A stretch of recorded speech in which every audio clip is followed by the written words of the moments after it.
नमस्कार दोस्तों, आप सभी का अगेन इस नए वीडियो में स्वागत है। तो साइक्लोन विपर जो है लैंडफॉल फिलहाल कर चुका है, तो इसके बारे में पूरी डिस्कशन हम इस वीडियो में करेंगे और ये भी बात करेंगे कि साइक्लोन विपर जो आने वाले टाइम पर राजस्थान के साथ साथ मध्य भारत में किस तरह की बारिश की एक्टिविटी इंक्रीज़ कराने वाला है, कौन कौन से एरिया में बारिश की एक्टिविटी आपको ज़्यादा से ज़्यादा देखने को मिलेगी। तो जो साइक्लोन विपर्जय का लैंडफॉल का जो इंतजार था वो फिलहाल कल रात को ही हो गया था। तो अभी सैटेलाइट इमेज को अगर हम देखेंगे तो यहाँ पे हम देख सकते हैं कि गुजरात का जो पूरा का पूरा उत्तरी पश्चिमी इलाका के साथ साथ पाकिस्तान का अर्जुइंग एरिया में काफ़ी सारा बादल की कंडीशन हम देख सकते हैं। बहुत घने बादल इवन सौराष्ट्र के कई हिस्सों में भी दिखाई दे रहा है, खास करके उत्तरी सौराष्ट्र में। पूरे गुजरात में ही बादल छाया हुआ है, बट इन सभी एरिया में काफ़ी घने बादल देखे जा सकते हैं, जो कि इसका रीज़न है कि साइक्लोनिक स्टॉर्म जो चक्रवाती तूफान था विपर जो है वो क्रॉस कर गया था कल रात 11:30 से लेकर 2:30 के बीच में। इसका जो आंख था वो, इसका जो आई वॉल था वो क्रॉस किया।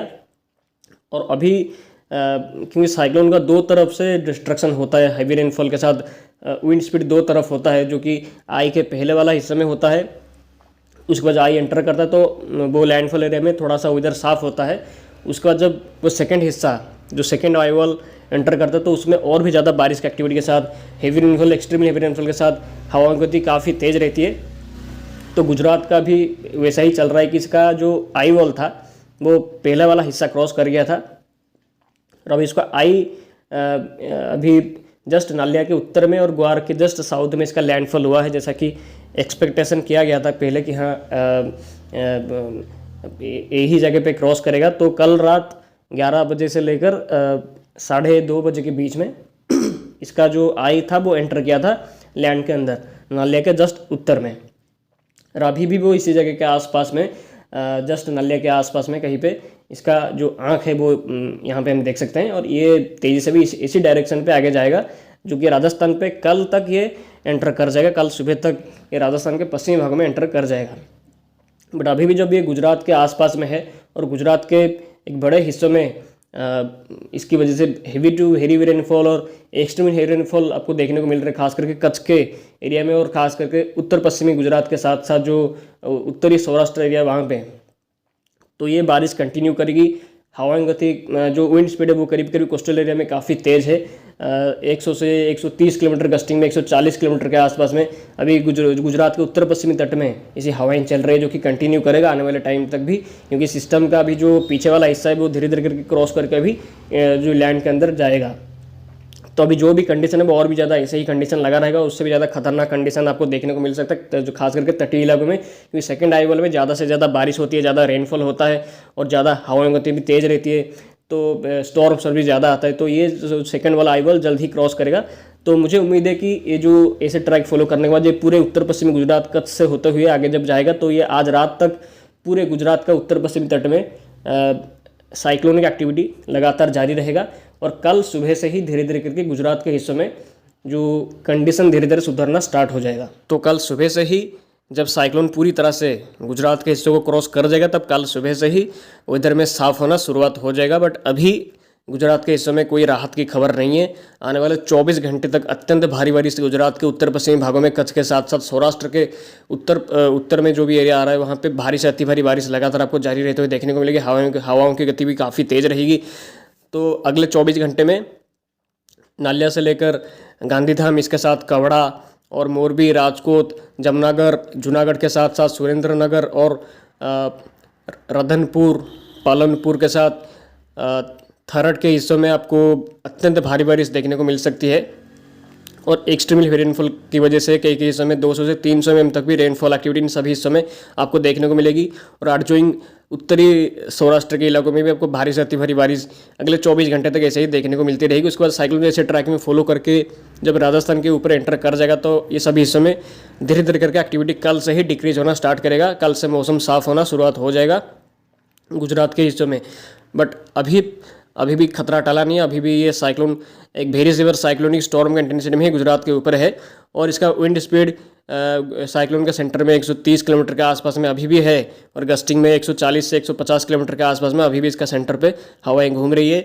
और इसका प्रेशर फॉल 978 MB के आसपास में अभी भी है। तो जैसे जैसे एक ऐसे डायरेक्शन पे आगे जाएगा और राजस्थान के पश्चिमी भागों में बाड़मेर के आसपास में एंटर करेगा कल सुबह के आसपास में, तब भी वो उसका इंटेंसिटी एक साइक्लोनिक स्टॉर्म का रह सकती है और इसकी वजह से अत्यंत भारी बारिश राजस्थान के कई हिस्सों में आपको देखने को मिल सकती है। राजस्थान के पश्चिमी भागों के साथ साथ पूर्वी इलाकों में, मध्य भागों में, उत्तरी भागों में हर एक हिस्सों में अत्यंत भारी बारिश की संभावना दिखाई दे रही है अभी के टाइम पे। तो जब ये राजस्थान के पश्चिम भागों में कल सुबह के आसपास में एंटर करेगा तो उसकी वजह से आज रात से ही राजस्थान के पश्चिमी भागों में रेनफॉल एक्टिविटी इंक्रीज हो जाएगा और गुजरात के हिस्सों में कम होता रहेगा। तो क्योंकि साइक्लोन आगे जाएगा तो गुजरात के हिस्सों में अभी सी बात है, बारिश की एक्टिविटी आज इवनिंग के बाद से कम होना स्टार्ट करेगा। हवाओं की गति भी धीरे धीरे करके कम होना स्टार्ट करेगा और गुजरात से हटकर राजस्थान के हिस्सों में इंक्रीज होना स्टार्ट कर देगा पश्चिमी भागों में। तो कल सुबह के आसपास में जब राजस्थान के आसपास पहुंचेगा, बाड़मेर के आसपास में, तो उसका इंटेंसिटी एक साइक्लोनिक स्टॉर्म का रह सकता है। तो इसलिए राजस्थान का जो पश्चिमी भाग है उसमें आज रात से लेकर पूरे दिन भर कल 17 तारीख तक जो आपको अत्यंत भारी बारिश आपको देखने को मिल सकती है। स्पेशली अगर हम बात करेंगे तो भाकासर से लेकर भिनमाल, बाड़मेर, जैसलमेर, जोधपुर, उदयपुर, पाली, सिरोही, उदयपुर से लेकर पोखरण के आसपास में जितने भी एरिया आ रहा है वो सभी इस समय अत्यंत भारी बारिश आपको देखने को मिलेगी और हवाओं की गति भी 70 से 80 किलोमीटर तक रह सकते हैं। गस्टिंग में 90 किलोमीटर तक भी कुछ कुछ हिस्सों में जा सकता है पश्चिमी राजस्थान के इलाकों में, जिस वजह से फ्लास्ट फ्लडिंग जैसी कंडीशन आ सकता है। नुकसान की संभावना भी इन सभी हिस्सों में दिखाई दे रही है। और ये साइक्लोन उसके बाद पूर्वी राजस्थान को अफेक्ट करना भी स्टार्ट करेगा। बीकानेर के आसपास में 18 तारीख के आसपास पहुँचेगा जब ये, तो 18 से लेकर 21 तारीख तक, यानी कि पूरे 4 दिन 18 से 21 तारीख तक पूरे बीकानेर के साथ साथ जयाल, अजमेर, भीलवाड़ा, टोंक के साथ साथ जयपुर, सीकर, चूरू, अलवार के साथ कोटा और बालेर के जितने भी एरिया आ रहा है उन सभी हिस्सों में आपको इसमें भी वेरी हेवी रेनफॉल के साथ कुछ कुछ इलाकों में एक्सट्रीमली हेवी रेनफॉल देखने को मिलेगी। 200 मिलीमीटर के आसपास भी कई कई हिस्सों में रेनफॉल एक्टिविटी रिकॉर्ड हो सकती है। अभी का मॉडल प्रोजेक्शन कुछ ऐसा ही है क्योंकि साइक्लोन अभी भी काफ़ी स्ट्रॉन्ग है और साइक्लोन को लगातार अरब सागर से मॉइस्चर मिलता रहेगा, जिस वजह से साइक्लोन इतना कमज़ोर नहीं होगा और लैंड के ऊपर भी वो अच्छी खासी बारिश और बहुत खतरनाक बारिश है कराने वाला है।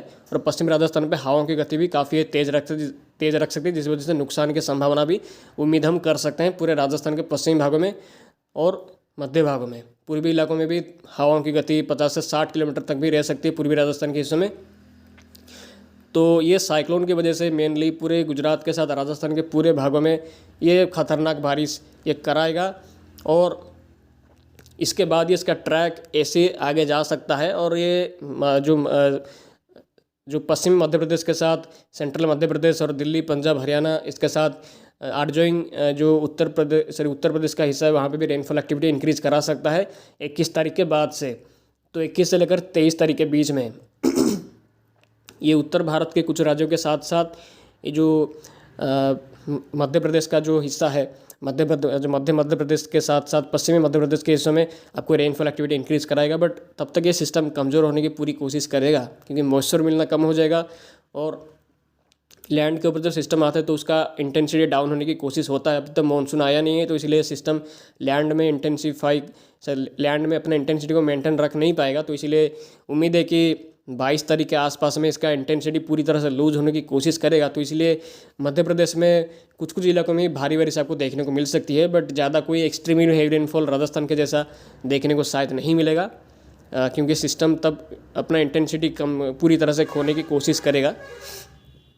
और जब उत्तर प्रदेश और बिहार के हिस्सों में अफेक्ट करने लगेगा तो उस वक्त ये सिस्टम पूरी तरह से कमज़ोर हो जाएगा, तब इसका कोई ज़्यादा खतरा इन हिस्सों में नहीं है। बट राजस्थान के साथ गुजरात का हिस्सों में अभी काफ़ी खतरा है। तो 21 तारीख तक से 22 तारीख तक आपको राजस्थान के हिस्सों में इसकी वजह से भयंकर बारिश एक्टिविटी देखने को मिल सकती है। कई हिस्सों में बाढ़ जैसी कंडीशन भी आ सकती है। तो ऐसा पहली बार हो रहा है कि मानसून से पहले इतना भयंकर बारिश राजस्थान के हिस्सों में हो रही है। राजस्थान पे इस साल काफ़ी अच्छी खासी बारिश हुई है और इसमें अगर मिला देंगे तो काफ़ी एक्सेस रेनफॉल एक्टिविटी हो सकती है पूरे 4-5 महीने को मिलाकर। तो ये सिस्टम जाने के बाद एक और सिस्टम भी आ सकता है बंगाल की खाड़ी में, जो कि कल ही मैंने इसके बारे में कम्युनिटी में पोस्ट डाला था कि हाँ एक सिस्टम फॉर्मेशन कर सकता है जो कि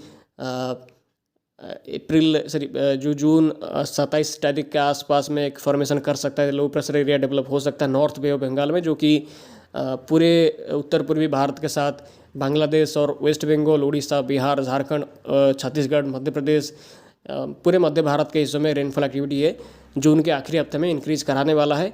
और इसकी वजह से मानसून का अनसेट भी पूरे भारत के मध्य भागों तक भी हो सकता है जून के आखिरी हफ्ते तक। बट वो सिस्टम डिप्रेशन का रूप भी ले सकता है। इसकी वजह से अत्यंत भारी बारिश भी पूरी भी भारत के इलाकों में हो सकती है। बट इसके बारे में हम आने वाले टाइम पे बात करेंगे कि इसका इंटेंसिटी और क्या रहता है, क्या इसका इंटेंसिटी और इंक्रीज़ होगा या नहीं, बंगाल की खाड़ी में जो सिस्टम बनेगा उसका बात कर रहा हूँ। तो इसके बारे में आने वाले टाइम पे हम और भी खबर मिल सकती है। तो मैं आपको ऐसे पल पल की जानकारी लगातार देता रहूँगा। तो इस वीडियो में अभी के लिए इतना ही, मिलते हैं अगले वीडियो पे। आप सभी का बहुत बहुत धन्यवाद।